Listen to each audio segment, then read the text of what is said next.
লেবাননে একের পর এক হামলা চালিয়ে যাচ্ছে ইসরায়েল। দেশটির এই হামলায় একের পর এক প্রাণ হারাচ্ছে মানুষ। জবাবে পাল্টা হামলা চালাচ্ছে লেবাননের প্রতিরোধ যোদ্ধা হিজবুল্লাহ। এবার তারা ইসরায়েলি ঘাঁটিতে অত্যাধুনিক ক্ষেপণাস্ত্র হামলা চালিয়েছে। শুক্রবার আল জাজিরার এক প্রতিবেদনে এই সকল তথ্য জানানো হয়েছে। হিজবুল্লাহ জানিয়েছে, সেন্ট্রাল ইসরায়েলে একটি বিমান ঘাঁটিকে নিশানা করে ক্ষেপণাস্ত্র হামলা চালিয়েছে তারা। 1 মাসের বেশি সময় ধরে চলা পাল্টাপাল্টি পদক্ষেপে গোষ্ঠীটির সর্বশেষ হামলার ঘটনা এটি।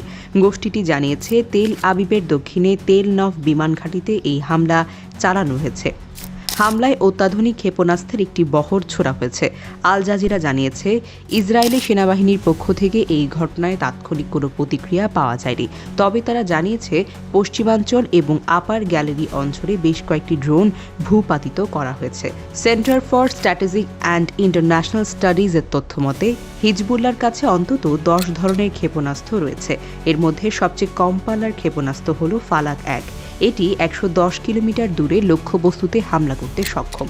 এছাড়া সর্বাধুনিক ক্ষেপণাস্ত্র হল SUD-B/C। এই ধরনের ক্ষেপণাস্ত্র 550 কিলোমিটার দূরের লক্ষ্যবস্তুকে নিশানা করতে পারে। বিবিসির এক বিশ্লেষণে বলা হয়েছে, সর্বান্তক যুদ্ধের দ্বারপ্রান্তে মধ্যপ্রাচ্য। গত 1 বছরে বিশ্বে অনেক বিপদের মুহূর্ত এসেছে, তবে এবারেরটি সবচেয়ে ভয়াবহ। সম্প্রতি লেবাননের সশস্ত্র গোষ্ঠী হিজবুল্লাহ নেতা হাসান নাসরুল্লাহ নিহত হয়েছেন। এরপর লেবাননে স্থল হামলা শুরু করেছে ইসরায়েল। যুক্তরাষ্ট্রের নেতৃত্বাধীন পশ্চিমা ও আঞ্চলিক শক্তিগুলো উত্তেজনা কমানোর জন্য চাপ দিচ্ছে। জাতিসংঘের নিরাপত্তা পরিষদ দ্রুত সংঘাত বন্ধের আহ্বান জানিয়েছে।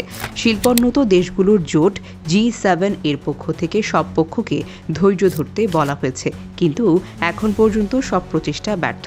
আগের যে কোনো সময়ের চেয়ে মধ্যপ্রাচ্য সর্বান্তক যুদ্ধের দ্বারপ্রান্তে চলে এসেছে।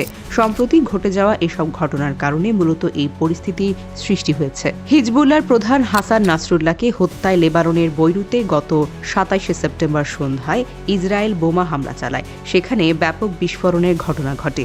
অনেক আবাসিক ভবন ধসে পড়ে। মাটিতে বড় ধরনের গর্তের সৃষ্টি হয়। আকাশে ধুলোবালি এবং ধোঁয়ায় ভরে ওঠে। পুরো লেবানন থেকে এই দৃশ্যটি দেখা যায়। এই হামলা হয় মাটির নিচে থাকা হিজবুল্লাহর ব্যাংকার লক্ষ্য করে। এই হামলায় নিহত হন হিজবুল্লাহ নেতা হাসান নাসরুল্লাহ। ইসরায়েলের 1 সপ্তাহ ধরে চালানো হামলায় 500 জনের বেশি মানুষ নিহত হওয়ার পর নাসরুল্লাহর মৃত্যুর খবরটি আসে।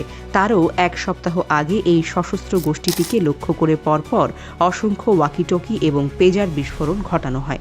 এতে কমপক্ষে 32 জন নিহত এবং 3000 জনের বেশি মানুষ আহত হয়েছিল।